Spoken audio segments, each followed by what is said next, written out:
Hello friends. तो आज हम पढ़ने वाले हैं इस वीडियो के अंदर माइक्रो इकोनॉमिक्स मैक्रो इकोनॉमिक्स के बारे में। और जो हमारा इस चैप्टर का स्टैटिस्टिक्स का सेकंड टॉपिक है इस चैप्टर में, वो है स्टैटिस्टिक्स किसको कहते हैं, सिंगुलर सेंस और उसकी प्लूरल सेंस के बारे में इंफॉर्मेशन हमको मिलने वाली है आज की क्लास के अंदर। आई होप सो आपने जो फर्स्ट वाली जो क्लास देखी थी, इसकी फर्स्ट और सेकंड दो क्लासेस हो चुकी हैं इस बुक की, उसमें जो हमने टॉपिक कवर किए थे उसको हम दोबारा से रिपीट कर लेते हैं। जो हमारा चैप्टर था वो था concept of economics and significance of statistics and economics. इसके अंदर हमने इकोनॉमिक्स के बारे में नॉलेज ली थी, कंज्यूमर कंजप्शन क्या होती है, प्रोड्यूसर और प्रोडक्शन क्या होती है, साथ में सेविंग, इन्वेस्टमेंट और इकोनॉमिक एक्टिविटी। फर्स्ट जो हमारी वीडियो थी उसके अंदर हमने यहाँ तक पढ़ा था, मॉडर्न इकोनॉमिक्स के बारे में हमने देखा था। सेकंड जो हमारी वीडियो थी उसके अंदर हमने डिस्कस किया स्कैरसिटी अंडर करंट के बेसिस पे इकोनॉमिक प्रॉब्लम क्या थी, और जो हमारी इकोनॉमिक प्रॉब्लम है उसके अल्टरनेटिव यूजेस कैसे थे। इकोनॉमिक प्रॉब्लम के जो हमारे कंपोनेंट्स हैं, कंजप्शन, प्रोडक्शन और डिस्ट्रीब्यूशन, इनको डिटेल स्टडी में हमने पढ़ा था। और एट लास्ट हमने इसके बारे में तीनों की थ्योरी पढ़ी थी, कंजप्शन की थ्योरी, प्रोडक्शन की थ्योरी और जो हमारी डिस्ट्रीब्यूशन है उसकी थ्योरी। आज की जो वीडियो है उसके अंदर हम देखने जा रहे हैं कि माइक्रो इकोनॉमिक्स और मैक्रो इकोनॉमिक्स क्या होती है। पिछले वीडियोस के अंदर हम डिस्कस कर भी चुके हैं मैक्रो इकोनॉमिक्स और माइक्रो इकोनॉमिक्स के बारे में। माइक्रो इकोनॉमिक्स जो होती है वो एक ऐसी स्टडी है इकोनॉमिक्स की जिसके अंदर हम इकोनॉमिक प्रॉब्लम या इकोनॉमिक इश्यूज को सॉल्व करने की कोशिश करते हैं, जो कि हम सिंगल बेसिस के ऊपर बात करते हैं, या तो single industry, single firm, house hold, इनके बारे में जब हम बात करते हैं तो हम बात कर रहे होते हैं माइक्रो इकोनॉमिक्स के बारे में। इसके अंदर हमने एग्जांपल भी दिया था कि अगर हम माइक्रो इकोनॉमिक्स की बात कर रहे हैं तो हम बात कर रहे हैं एक सिंगल मार्केट की, जैसे कि किसी भी एक सिटी की, एक शहर की, उसकी जो मार्केट है, अगर उसके ऊपर हम रिसर्च करना चाहते हैं, उसके प्राइसेस को देखना चाहते हैं, उसमें ये देखना चाहते हैं कितने लोग डिमांड कर रहे हैं किस प्रोडक्ट की और कितनी सप्लाई है, तो ये सारी चीज़ें हम देखते हैं माइक्रो इकोनॉमिक्स के अंदर। सेम एज इट इज अगर हम उसी मार्केट को छोड़ के उस कंट्री के ऊपर रिसर्च करने की बात करें, मतलब कंट्री के अंदर टोटल कितने लोग कितनी डिमांड कर रहे हैं किस प्रोडक्ट की, और उसके बेसिस पे क्या क्या चीज़ें सप्लाई की जा रही हैं पूरी कंट्री के अंदर, तो वो हम देखते हैं मैक्रो इकोनॉमिक्स के अंदर। तो इसके अंदर डेफिनेशन उनको दे भी रखी है, वो भी देख लेते हैं कि माइक्रो इकोनॉमिक्स जो है वो डील करती है विद इकोनॉमिक इश्यूज और economic problem related to micro economic unit, बहुत छोटी यूनिट के बारे में, जैसे कि लाइक हाउस होल्ड, फर्म और इंडस्ट्री। हाउस होल्ड के लिए, फर्म के लिए या इंडस्ट्री के बेसिस पे अगर हम रिसर्च कर रहे हैं या हम देख रहे हैं डिमांड और सप्लाई, वो सारी चीज़ें हम पढ़ते हैं माइक्रो इकोनॉमिक्स के अंदर। और मैक्रो इकोनॉमिक्स के अंदर हमको दे रखी है macro economics deal with economic issues और economic problems at the level of economy as a whole, मतलब पूरी कंट्री को या पूरी इकोनॉमी को एज अ होल एक सिंगल यूनिट के तौर पे अगर हम देखते हैं तो हम पढ़ते हैं मैक्रो इकोनॉमिक्स के बारे में। ये सारे के सारे इश्यूज कलेक्टिवली वेलफेयर की बात करती है मैक्रो इकोनॉमिक्स, और जो माइक्रो इकोनॉमिक्स है वो इंडिविजुअल वेलफेयर की बात करती है, मतलब एक बंदे के वेलफेयर की बात करेगी तो माइक्रो इकोनॉमिक्स पढ़ रहे हैं हम, और पूरे इकोनॉमी या पूरे कलेक्टिव वेलफेयर की बात हो रही है तो वहाँ पर हम मैक्रो इकोनॉमिक्स को पढ़ रहे हैं। अब बात करते हैं, तो हमने इकोनॉमिक्स के टाइप्स देख लिए, डिफरेंट तरीके की इकोनॉमिक्स देख ली। जो हमारा टॉपिक है उसके ऊपर चलते हैं। हमारे टॉपिक का नाम है व्हाट इज स्टैटिस्टिक्स। जो हम बुक पढ़ रहे हैं, जिस टॉपिक के बारे में जानना चाह रहे हैं वो है क्या, व्हाट इज स्टैटिस्टिक्स, स्टैटिस्टिक्स है क्या। तो स्टैटिस्टिक्स का मतलब होता है स्टैट, मतलब कि डाटा, कोई ऐसा डाटा जो न्यूमेरिकल फॉर्म में है, उस हर डाटा को हम स्टैटिस्टिक्स बोल सकते हैं। स्टैट का बेसिक मतलब ये होता है कि किसी भी चीज़ को या किसी भी डाटा को हम न्यूमेरिकल फॉर्म के अंदर अगर प्रेजेंट कर देते हैं तो वो हमारी स्टैटिस्टिक्स के अंदर आ जाती है, स्टैटिस्टिक्स कहलाती है वो। अब बात आती है हमारी कि स्टैटिस्टिक्स के अंदर किसी भी तरीके के रो डाटा को अगर हम न्यूमेरिकल फॉर्म के अंदर ला के दे देते हैं तो वो हमारी स्टैटिस्टिक्स कहलाती है। और स्टैटिस्टिक्स की मेन डेफिनेशन लेमैन ने दी है, ऑथर हैं लेमैन जिन्होंने इस स्टैटिस्टिक्स की डेफिनेशन दी है। लेमैन ने क्या कहा था, statistics is something like a store of quantitative information, कि क्वांटिटेटिव इंफॉर्मेशन के स्टोर को हम क्या बोलते हैं, स्टैटिस्टिक्स बोलते हैं। जैसे कि किसी भी डाटा को, नॉर्मल डाटा को अगर हम न्यूमेरिकल फॉर्म में ले आए तो वो एक स्टैट बन जाता है, वो एक डाटा बन जाता है, वो एक न्यूमेरिकल फिगर या फैक्ट बन जाता है। तो ये सारी की सारी चीज़ें आ जाती हैं स्टैटिस्टिक्स के अंदर। तो अब कैसे हम इसके फीचर्स का पता लगा सकते हैं, इसकी कैरेक्टरिस्टिक्स क्या रहने वाली हैं, वो सारी चीज़ें हम देखने वाले हैं इस वीडियो के अंदर, जो हमारी स्टैटिस्टिक्स व्हाट इज स्टैटिस्टिक्स के नाम से हमारी जो वीडियो है ये आने वाली है। अब यस इट इज़ ट्रू, इसका मतलब क्या है कि जो स्टैटिस्टिक्स होती है वो हमेशा ट्रू होती है, ट्रू बेसिस पे चलती है, फैक्ट्स के ऊपर चलती है। जैसे कि हम बात करें किसी भी एग्जाम्पल की कि आई हैव 100 रुपीज़, मेरे पास 100 रुपये हैं, तो ये क्या हो गया, हमारे पास स्टैट हो गया। अब किसी को प्रूव कैसे होगा कि ट्रू है या फॉल्स है, कि 100 रुपीज़ हैं या नहीं है, तो मैं उसको शो कर सकता हूँ कि मेरे पास 100 रुपीज़ हैं या मेरे पास 100 रुपीज़ नहीं है। तो येस इट इज़ ट्रू का मतलब ये है कि अगर स्टैटिस्टिक्स है, आपके पास डाटा है, तो वो ट्रू हो सकता है अगर आप चेक करो, मतलब इसको वेरीफाई किया जा सकता है, वेरीफिएबल इंस्ट्रूमेंट के अंदर ये सारी चीज़ें आ जाती हैं। अगली जो लाइन है वो हमको क्या बता रही है कि जो स्टैटिस्टिक्स है वो क्वांटिटेटिव इंफॉर्मेशन के ऊपर और क्वांटिफिकेशन, फैक्ट्स और फाइंडिंग्स के ऊपर काम करता है। मतलब कि क्वांटिटी इंफॉर्मेशन के ऊपर काम करेगा, कोई भी इंफॉर्मेशन इसके अंदर होगी स्टैटिस्टिक्स के अंदर तो वो क्वांटिटी बेस्ड इंफॉर्मेशन होने वाली है, और फैक्ट्स और फाइंडिंग जो होंगी वो सारी क्वांटिफिकेशन ऑफ डाटा के ऊपर होगी। मतलब कहीं ना कहीं से कोई ना कोई क्वांटिटी नहीं रखी होगी, उसके ऊपर हमने क्या बनाया होगा, डाटा बनाया होगा। तो अगर सिंपल वर्ड्स में स्टैटिस्टिक्स को समझें तो वो क्या है, ये एक मेथड या टेक्निक है जिसमें कि हम बहुत सारी इंफॉर्मेशन को कलेक्ट करते हैं इन अ न्यूमेरिकल सेंस और a numerical manner. A method और technique to collect information in a numerical form और न्यूमेरिकल मैनर, ये बेसिक डेफिनेशन हो जाएगी हमारी स्टैटिस्टिक्स की। आगे देखते हैं हम इसको कि जो हमारा रो डाटा है, जो क्वांटिफिकेशन है या क्वांटिटेटिव इंफॉर्मेशन है, उसको किस किस तरीके से क्लासीफाई किया जा सकता है। हमने इकट्ठे करने की बात की, तो इकट्ठा हम कैसे कर सकते हैं उस डाटा को, हम इकट्ठा कर सकते हैं क्लासिफिकेशन के बेसिस पे, मतलब उस ग्रुप को बांट दें, डाटा को बांट दें अलग अलग। जैसे कि हम रिपोर्ट कार्ड में देखते हैं हमारे, कि रिपोर्ट कार्ड में इंग्लिश के मार्क्स अलग होते हैं, हिंदी के अलग होते हैं, इंग्लिश में भी थ्योरेटिक के अलग होते हैं, प्रैक्टिकल के अलग होते हैं, एफए के अलग होते हैं और सेमेस्टर एग्जाम्स के अलग होते हैं। तो हमने क्या किया, डाटा तो वही न्यूमेरिकल है, बस उस न्यूमेरिकल डाटा को हमने क्या कर दिया, क्लासीफाई कर दिया अलग अलग टाइप्स में। थ्योरी को अलग क्लासीफाई कर दिया, प्रैक्टिकल को अलग कर दिया, उसमें भी फॉर्मेटिव असेसमेंट एफए को अलग कर दिया और समेटिव असेसमेंट एसए को अलग कर दिया। तो इस तरीके से डाटा को क्लासीफाई किया जा सकता है, टेबुलेट किया जा सकता है, उसको हम क्या करें, टेबल की फॉर्म के अंदर शो कर दें तो टेबुलेट किया जा सकता है, और उसको सिस्टमेटिकली प्रेजेंट किया जा सकता है। अब रिपोर्ट कार्ड है तो रिपोर्ट कार्ड को क्या किया जाता है, सिस्टम के हिसाब से प्रेजेंट किया जाता है, तो सिस्टमेटिकली प्रेजेंट भी किया जा सकता है। अब जो बात है कि कोई भी अगर डाटा हमको इकट्ठा करना है या डाटा जो भी इकट्ठा होता है, वो हमको ये चीज़ समझ लेनी चाहिए कि वो दो बेसिस पे इकट्ठा होगा, कि वो जो डाटा इकट्ठा हो रहा है उसकी प्रेजेंटेशन कैसी है हमको ये देखनी है, और वो जो डाटा इकट्ठा होगा उसकी क्लासिफिकेशन कैसी है। मतलब दो चीज़ें हम हमेशा ध्यान में दे के चलते हैं स्टैटिस्टिक्स के अंदर, कि कोई भी डाटा अगर हमारे पास इकट्ठा हो रहा है तो उसकी प्रेजेंटेशन अच्छी होनी चाहिए, दूसरा क्लासिफिकेशन डाटा की अच्छी होनी चाहिए। ये सारी चीज़ें हमको देखनी होती हैं इसके अंदर। अब जो है आगे हम बात करते हैं कि जो स्टैटिस्टिक्स है उसका मेनली नेचर कैसा होता है। स्टैटिस्टिक्स का मेनली नेचर या तो होता है एवरेज को फाइंड करना, मतलब मेन काम क्या होता है स्टैटिस्टिक्स का, हम स्टैटिस्टिक्स या स्टैट का जो डाटा है वो क्यों रिवील करते हैं, क्यों बनाते हैं, तो वो हम बनाते हैं ताकि हम एवरेजेस को फाइंड कर सकें या फिर परसेंटेज को निकाल सकें। 10th के अंदर जो तुमने स्टैटिस्टिक्स पढ़ी है उसके अंदर तुमने 4 एक्सरसाइज पढ़ी थी, जिसमें फर्स्ट एक्सरसाइज में मीन था, दूसरे में मीडियन का टॉपिक था, थर्ड में मोड का टॉपिक था, और उसके बाद तुम्हारे ओगिव थी जिसमें लेस देन और मोर देन का चार्ट बनाया था, हमने ग्राफ बनाया था। तो ये चीज़ें पढ़ी थी हमने स्टैटिस्टिक्स में 14 चैप्टर में मैथ्स में 10th क्लास के अंदर।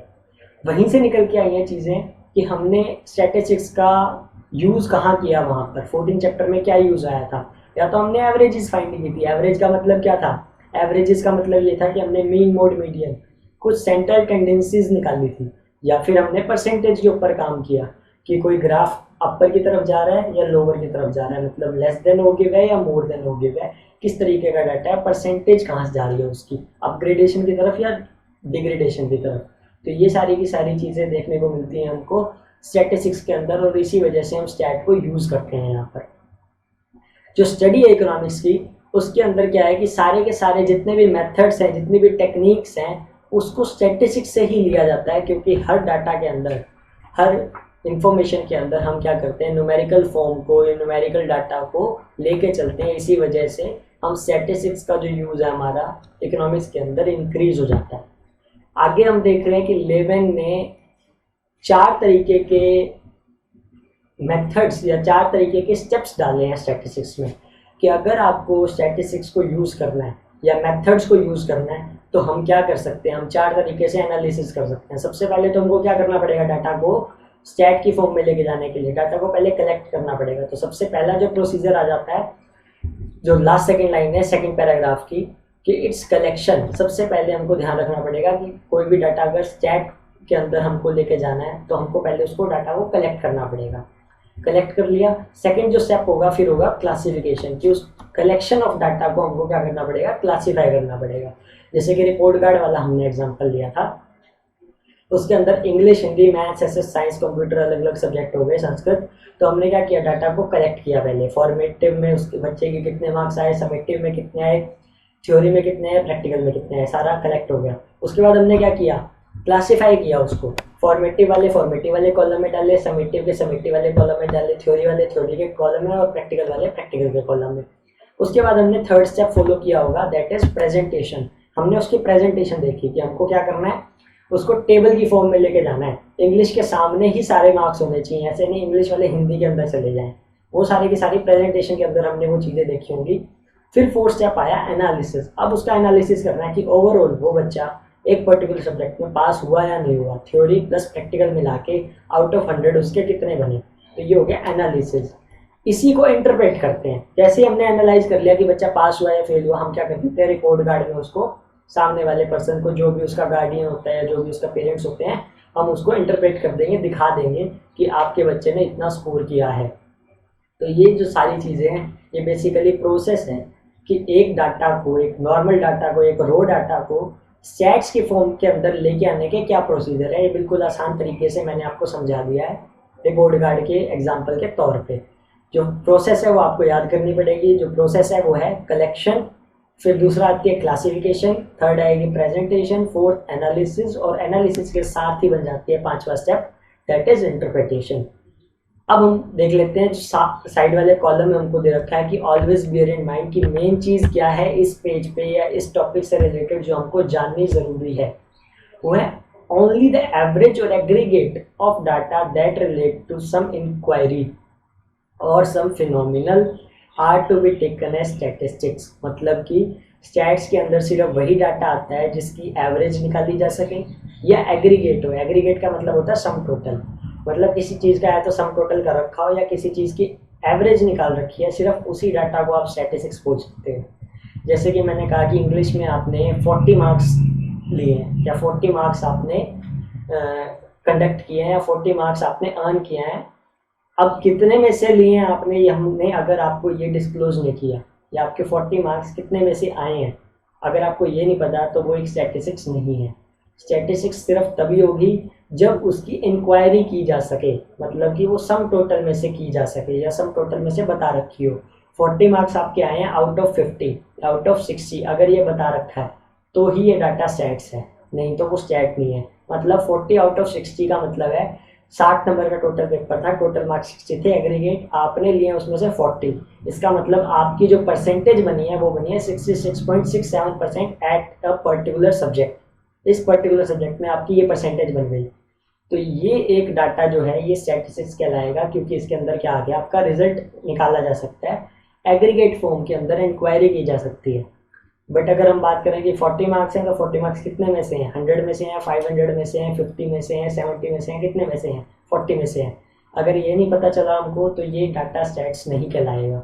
तो बेसिक डिफरेंस था इसके अंदर कि स्टैटिस्टिक्स के अंदर जो डाटा आता है वो कौन सा होता है, क्या वो एग्रीगेट होता है या एवरेज होता है, और अगर एवरेज या एग्रीगेट नहीं होगा तो क्या वो स्टैटिस्टिक्स का डाटा होगा या नहीं होगा, उसके बारे की रिलेशनशिप ये बता रहा था।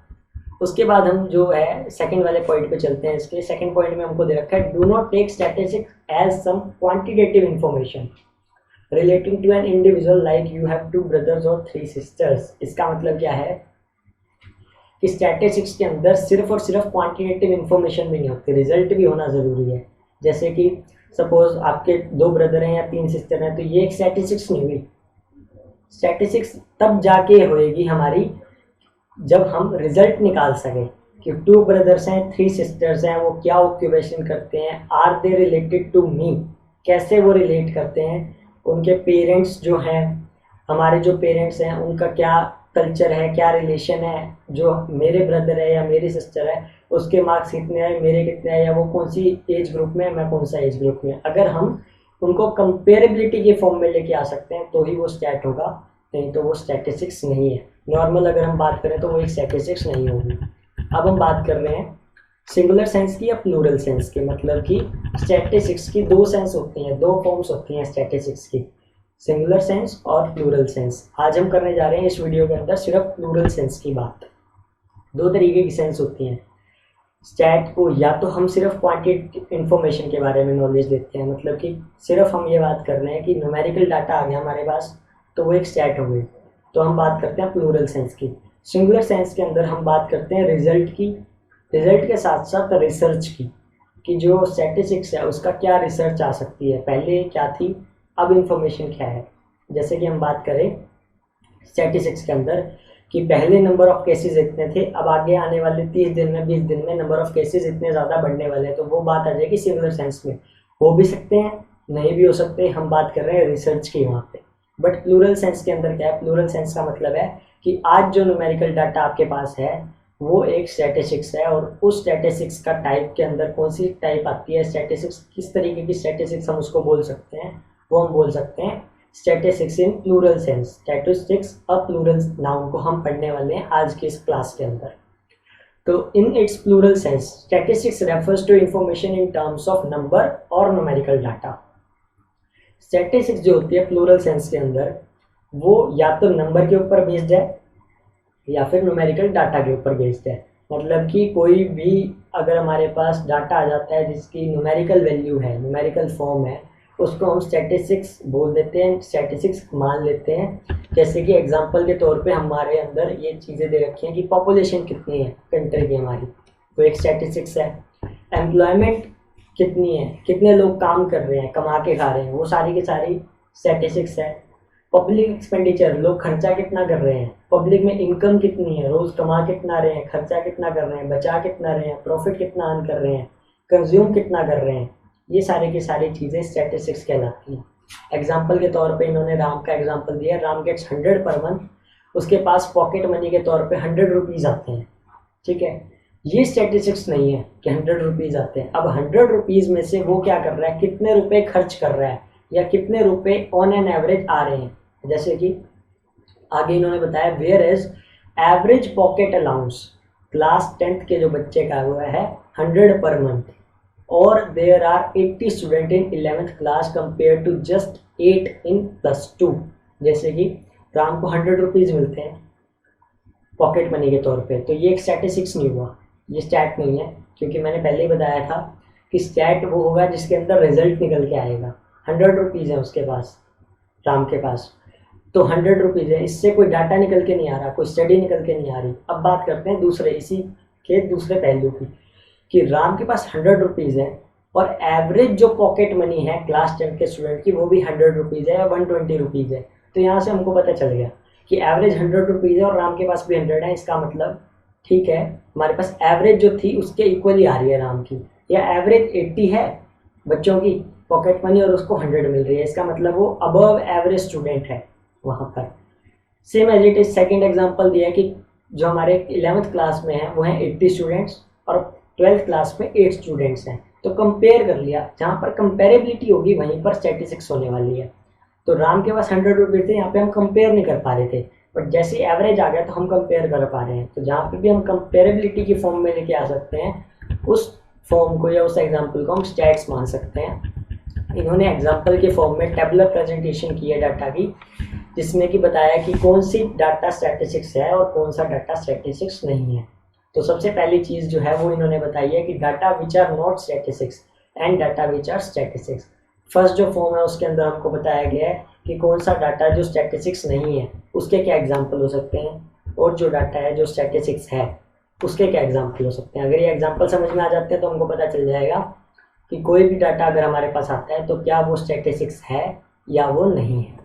तो सबसे पहला जो एग्जांपल दिया गया है वो है कि काउ हैज़ 4 लेग्स, 4 लेग्स है काउ की, तो ये स्टैटिस्टिक्स नहीं है। क्योंकि हर एक की हैं, कंपेयर नहीं हुआ यहाँ पे किसी को। फर्स्ट जो स्टैटिस्टिक्स है उसके अंदर कंपेरेबिलिटी है हमारे पास कि एवरेज हाइट 26 प्लस की, मतलब जिसकी एज 26 प्लस है मेल की इंडिया में, उसकी हाइट है 6 फीट, और नेपाल में जो 26 प्लस हैं उनकी हाइट है 5 फीट। तो हमने दो कंट्रीज़ के मेल स्टाफ को 26 प्लस जिनकी एज थी उनको कंपेयर किया, वहाँ से हमको रिजल्ट निकल के आया। क्या रिजल्ट आया? नेपाल के 5 फीट तक हाइट जा रही है और इंडिया की 6 फीट तक हाइट जा रही है। तो ये क्या हो गया? कंपेयर हो गया। तो यहाँ पर ये जो डाटा है ये स्टैट है, क्योंकि हमने क्या किया, दो कंट्री को कंपेयर कर लिया।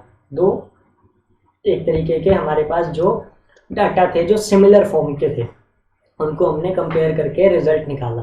Same as it is not statistics में सेकंड एग्जांपल है कि राम के पास 200 रुपये हैं, बट यहाँ पर कंपेयर नहीं किया, तो ये जो डाटा है वो स्टैटिस्टिक्स नहीं होगा। बर्थ रेट इंडिया में 18 पर 1000 है कंपेयर टू 8 पर 1000 यूएसए में। पर 1000 में 18 है बर्थ रेट इंडिया में, मतलब हर 1000 के ऊपर 18 न्यू बॉर्न बेबीज आते हैं पर ईयर, जबकि यूएसए में 8 पर 1000 है यहाँ। तो हमने दो कंट्री को यहाँ पे बर्थ रेट से कंपेयर किया, वहाँ पर हमने कंपेयर नहीं कर पा रहे हम राम में डाटा को, जिस वजह से वो स्टैटिस्टिक्स नहीं है और ये वाला जो डाटा है वो हमारा स्टैटिस्टिक्स है। थर्ड जो फॉर्म है उसके अंदर हमको एग्जांपल दिया कि यंग लेडी है, 100 किलोमीटर पर आवर के हिसाब से हमारा क्या है, ट्रक चल रहा है, स्पीड चल रही है ट्रक की। तो यहाँ पे क्या हुआ? कंपेयर नहीं हुआ डाटा। सेकेंड वाले में क्या हुआ? The past 10 year India has won 60 test matches, 60 test matches जीते हैं और 50 जो हैं वो हारे हैं। तो हमने क्या किया? कंपेयर किया विन को लूज के साथ। तो ये भी कंपेरेबिलिटी है कि कितने जीते कितने हारे। जरूरी नहीं दो कंट्री के बीच में कंपेरेबिलिटी की जा सके।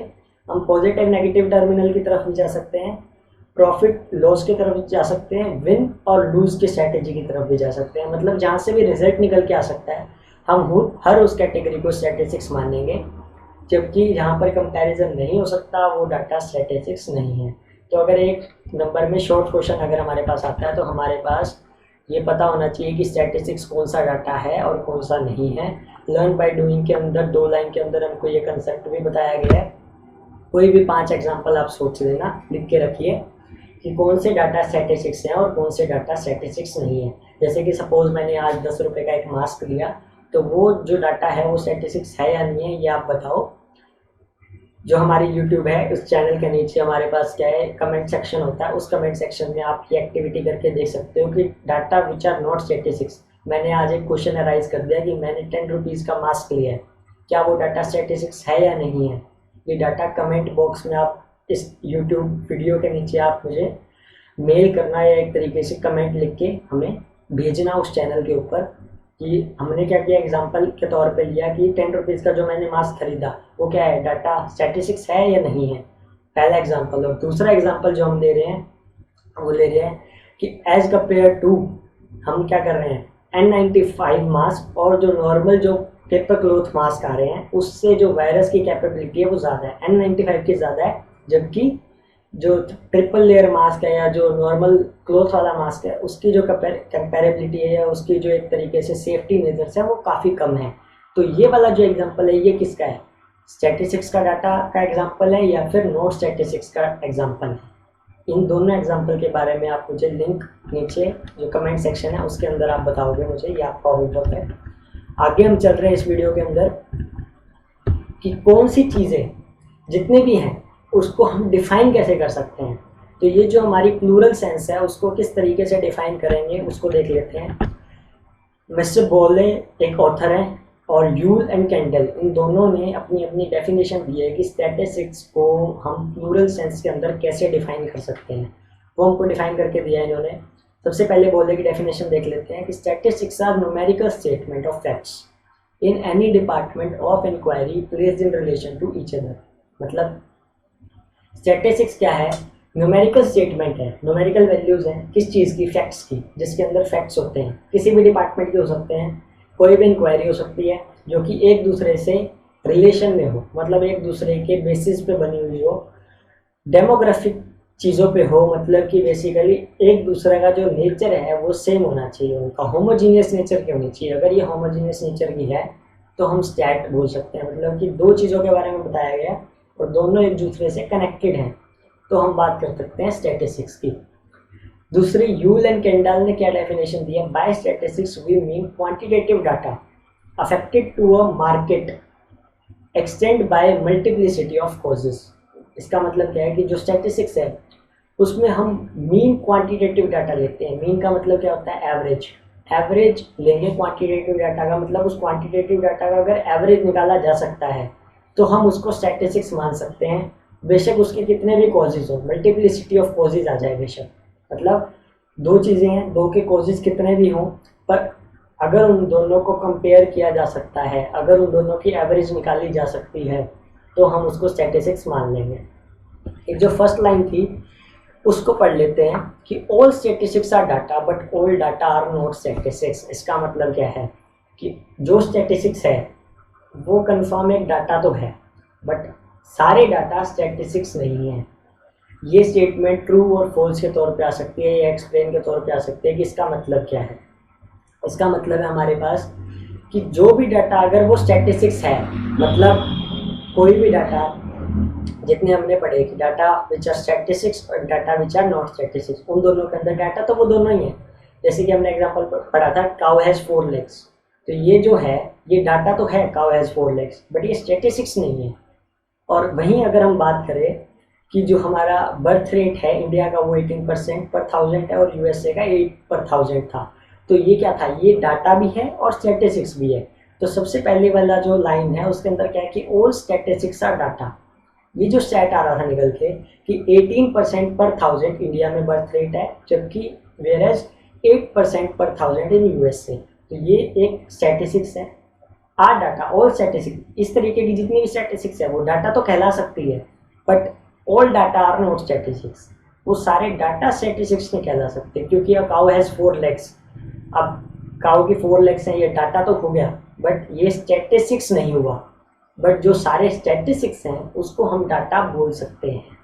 सिंपल सी चीज़ है कि कोई भी डाटा उसको हम स्टैटिस्टिक्स नहीं बोल सकते, ज़रूरी नहीं वो स्टैटिस्टिक्स हो, क्योंकि स्टैट के अंदर सिर्फ वो डाटा आने वाला है जो कि या तो न्यूमेरिकल फॉर्म में होने वाला है और न्यूमेरिकल फॉर्म के साथ साथ उसको कंपेयर किया जा सके या उसका रिजल्ट निकाला जा सके, तो वही सिर्फ स्टैटिस्टिक्स होने वाली है।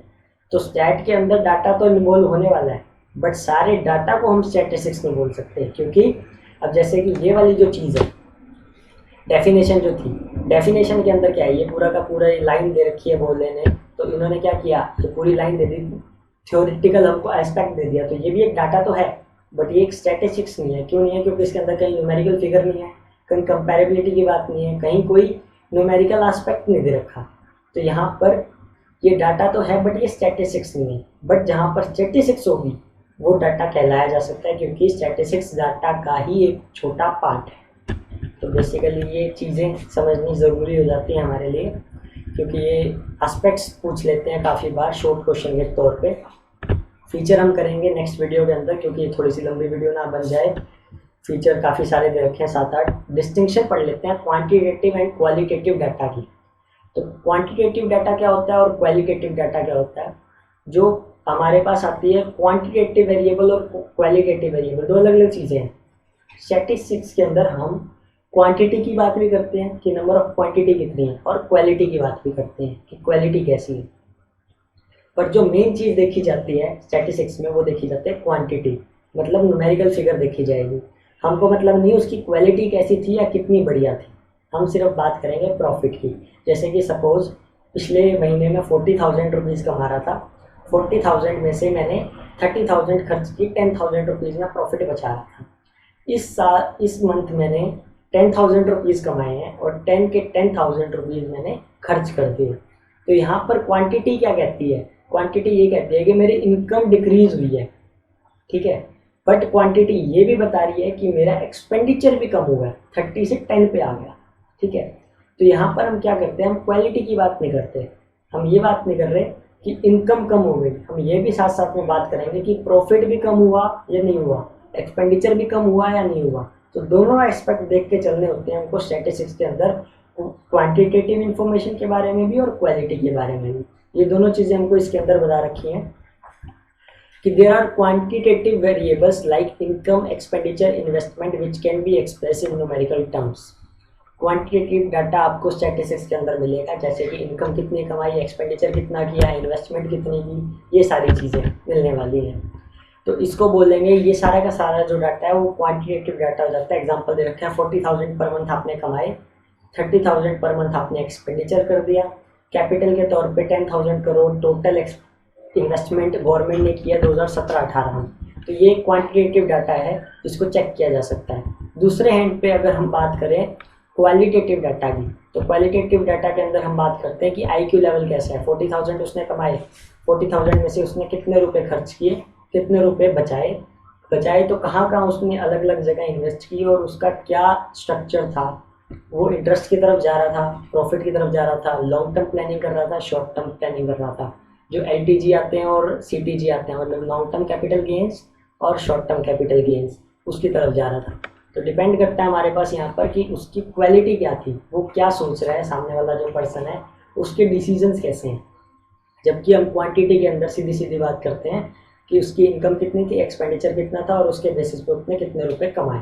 ये सारी चीज़ें आ जाती हैं क्वांटिटी के बेसिस पे। तो आज की वीडियो के अंदर इतना ही। अगली वीडियो के अंदर हम डिस्कस करने वाले हैं जो प्लूरल सेंस है स्टैटिस्टिक्स, उसके फीचर्स यहाँ से। So thank you guys.